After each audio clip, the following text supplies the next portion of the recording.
kita sudah mempunyai aturan sesuai dengan Pergub nomor 8 tahun 2022 yang mengatur tentang manajemen talenta. Sehingga dengan demikian ini akan kita gunakan untuk memilih siapapun yang akan ditugaskan pada jabatan yang ada.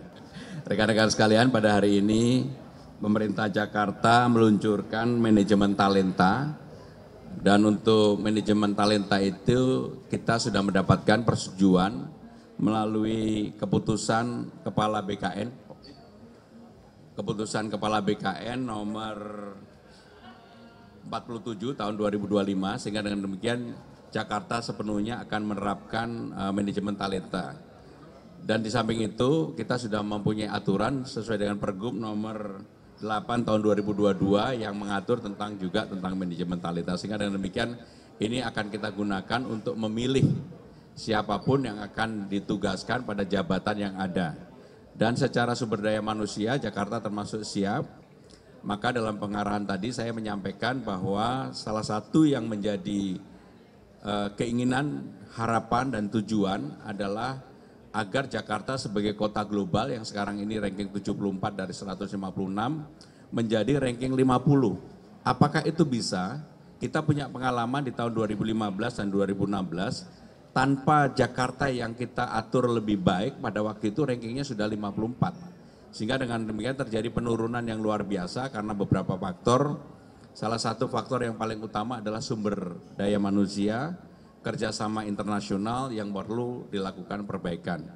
Dan secara khusus kami mengucapkan terima kasih kepada Kepala Badan Kepegawaian Nasional Prof. Zudan yang telah membantu dan mengizinkan Jakarta sepenuhnya akan menggunakan manajemen talenta di dalam mempromosikan ASN-nya. Prof. Zudan, terima kasih. Monggo, Prof. Bismillahirrahmanirrahim. Assalamualaikum warahmatullahi wabarakatuh. Hari ini saya merasa sangat berbahagia. Pak Gubernur, 1 bulan ini bersama tim bekerja sangat keras dan kami dari BKN bersepakat bahwa DKI memiliki kualitas sangat baik skornya untuk menerapkan manajemen talenta. Nah, dengan demikian kita berharap dengan manajemen talenta sumber daya manusia para ASN di DKI bisa didaya gunakan lebih optimal lagi sehingga produktivitas ASN meningkat. Tidak semata-mata kinerjanya, tetapi produktivitasnya meningkat. Produktivitas diukur dari input dengan output yang diperoleh. Semakin sedikit inputnya, semakin besar outputnya, maka akan semakin produktif. Dan ini bisa dijembatani dengan penerapan manajemen talenta. Jadi ke depan Bapak Gubernur, di DKI nggak perlu ada open bidding lagi. Karena penerapan manajemen talenta menyiapkan para ASN-nya sudah siap atau disiapkan duduk dalam jabatan-jabatan yang ada di pemerintah Provinsi DKI. Tentu prosesnya sangat panjang dan DKI sudah memenuhi syarat untuk menerapkan manajemen talenta. Selamat Bapak Gubernur, kami apresiasi dan terima kasih atas upaya yang sangat sungguh-sungguh untuk menerapkan manajemen talenta. Terima kasih. Wassalamualaikum warahmatullahi wabarakatuh.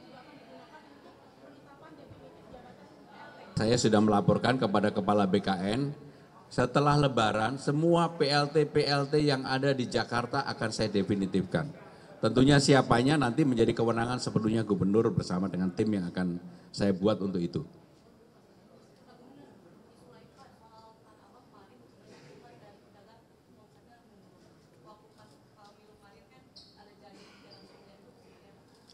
Jadi untuk membantu UMKM, kami akan segera meluncurkan sekarang ini dalam program 100 hari seperti yang saya sampaikan, kami akan konsentrasi untuk yang langsung dirasakan oleh rakyat kecil, yaitu penyelesaian Kampung Bayam yang periode pertama sudah selesai, yang Furkon dan teman-teman. Kemarin ketika saya pulang dicegat oleh kelompok Gugun dan teman-teman sekalian, itu juga akan kami selesaikan, mudah-mudahan setelah Lebaran akan selesai. Yang paling penting buat saya adalah kartu Jakarta Pintar. Mudah-mudahan KJP ini sebelum Lebaran sudah kita bisa bagi 705.000 penerima. Di antara 705.000 penerima itu 520.000 sudah menerima yang sebelumnya, ada tambahan baru yang kurang lebih 200.000 kurang. Sehingga dengan demikian apa yang menjadi keluhan ketika saya di lapangan ini bisa betul-betul diselesaikan, termasuk pemutihan ijazah. Baik itu untuk SD, SMP, SLTA atau yang sederajat, kami akan putihkan semua dan kami akan segera selesaikan. Maka dengan demikian apa yang menjadi sesuatu yang saya temukan secara langsung di lapangan akan kami selesaikan. Itu ya.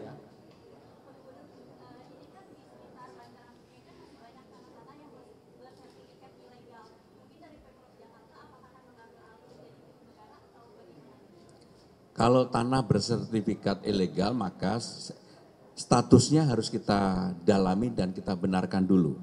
Kalau memang betul-betul ilegal ya nanti pemerintah akan mengambil tindakan untuk itu. Tetapi kan persoalan pertanahan ini tidak sepenuhnya kewenangannya ada di pemerintah Jakarta. Sebagian kewenangan yang utama itu di Kementerian ATR sekarang ini. Sehingga dengan demikian kami pasti akan melakukan koordinasi dengan Kementerian ATR hal yang berkaitan dengan bagaimana status tanah-tanah tersebut. Mudik gratis. Saudara-saudara sekalian, kami sudah meluncurkan membuka pendaftaran 22.000. Enggak sampai 1 hari terpenuhi. Kami sedang memikirkan untuk itu apakah perlu penambahan kuota dalam waktu 1 atau 2 hari ini segera akan kita putuskan. Kalau memang ada kemampuan untuk melakukan penambahan pasti saya akan tambah. Tetapi intinya adalah pemerintah Jakarta sekarang ini sudah memutuskan dengan 22.000 keputusan yang kemarin minggu lalu. Besok saya akan minta laporan perkembangan yang ada dari semua dinas yang ada yang berkaitan dengan mudik lebaran ini. Terima kasih ya. Teman-teman sekalian saya ingin menyampaikan begini supaya ini nggak salah paham ya. Saya mohon betul. Kalau ada pertanyaan di saat tanya jawab digunakan. Jangan saya udah jalan kemudian dipotong untuk ditanyakan yang bersifat personal. Saya yang seperti itu pasti tidak akan saya jawab. Ya, ini aturan di antara kita ya. Jadi kalau mau tanya aja, nggak apa-apa. Tapi begitu sudah selesai, jangan yang bersifat pribadi kemudian motong untuk bertanya. Kalau itu pasti nggak saya jawab. Terima kasih.